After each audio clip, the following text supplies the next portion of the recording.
របៀបធ្វើស្កររងូដោយខ្លួនឯងចាយអស់តែ 5,000 រៀលបានស្កររងូរហូតដល់ 5 លីត្រស្កររងូប្រហែលជាបងប្អូនមួយចំនួនបានស្គាល់បងប្អូនមួយចំនួនទៀតអត់ស្គាល់ទេអ្នកដែលតាមដានវីដេអូរបស់ខ្ញុំពីការផលិតជីកំប៉ុស្តរាវឬក៏ការផលិតជីធម្មជាតិដើម្បីប្រើប្រាស់នៅក្នុងវិស័យកសិកម្មក៏ដូចជាការផលិតថ្នាំបដិញ្ញសត្វល្អិតអីទាំងអស់ហ្នឹងគឺតែងតែមានវត្តមានរបស់ស្កររងូអ្នកខ្លះគឺអត់ស្គាល់ទេក៏តែងតែសួរថាស្កររងូហ្នឹងគឺជាអីស្កររងូហ្នឹងគឺជាកសិករដែលបន្សល់ពីការធ្វើស្ករអំពៅបងប្អូនក៏ប៉ុន្តែនៅមានបងប្អូនមួយចំនួនទៀតគឺគាត់ស្គាល់ហើយតែស្កររងូនឹងជាអីប៉ុន្តែគាត់អត់ដឹងថាទៅទិញនៅណាអញ្ចឹងនៅក្នុងវីដេអូនេះខ្ញុំនឹងនាំបងប្អូនទៅដឹងអំពីរបៀបធ្វើស្កររងូដោយខ្លួនឯងដែលចំណាយលុយតិចមែនតើហើយបងប្អូនគួរតែចេះធ្វើវាដោយខ្លួនឯងក៏ដូចជាបើសិនបើបងប្អូន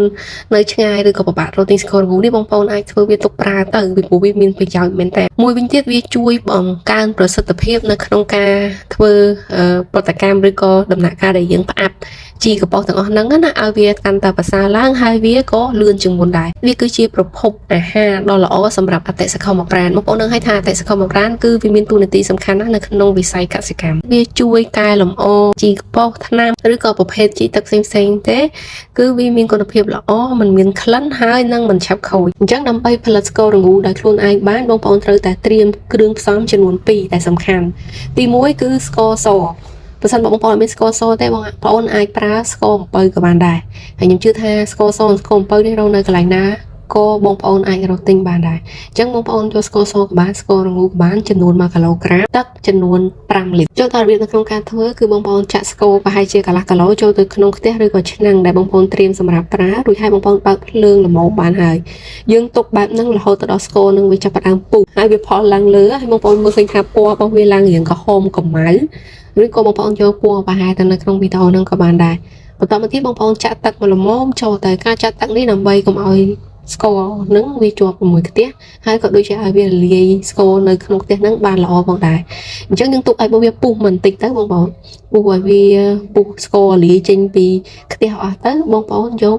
ទឹកស្ករហ្នឹងយកវាមកចាក់នៅក្នុងកធុនឬក៏ចានដែកដែលយើងបានត្រៀមទឹកចំនួន5លីត្រហ្នឹងបងប្អូនចាក់ចូលទៅក្នុងធុងហើយបងប្អូនកូរវាសក់បន្ទាប់ពីកូរឃើញថា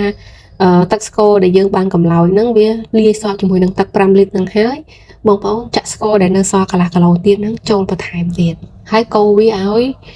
សពចូលគ្នាឬក៏ឲ្យរលាយស្ករហ្នឹងនៅពេលដែលគ្រឿងផ្សំទាំងអស់បានរលាយចូលគ្នាសពហើយបងប្អូនទុកវាឲ្យត្រជាក់មួយឡែកសិនទៅ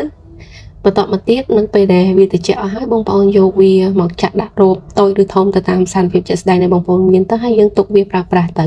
អញ្ចឹងបងប្អូនទទួលបានស្កររងូដែលបងប្អូនអាចផលិតបានដោយខ្លួនឯងតាមបែបនេះបានហើយអញ្ចឹងបងប្អូនចំណាយលុយខ្ទង់តែ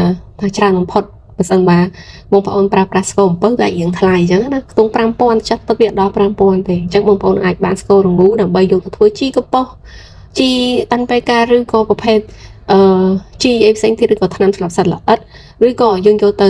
ប្រើប្រាស់ដើម្បីរំលាយការធ្វើជីកំប៉ុស្តអីក៏បានដែរទៅវាមានអត្ថប្រយោជន៍ច្រើនមែនតើដែលបងប្អូនគួរតែមានប្រភេទជីប្រភេទស្កររងូនេះនៅក្នុងការប្រើប្រាស់អញ្ចឹងខ្ញុំមានតែប៉ុណ្្នេះទេសង្ឃឹមថាវានឹងខ្លាចទៅជាប្រយោជន៍ដល់បងប្អូនផងដែរចា៎អរគុណ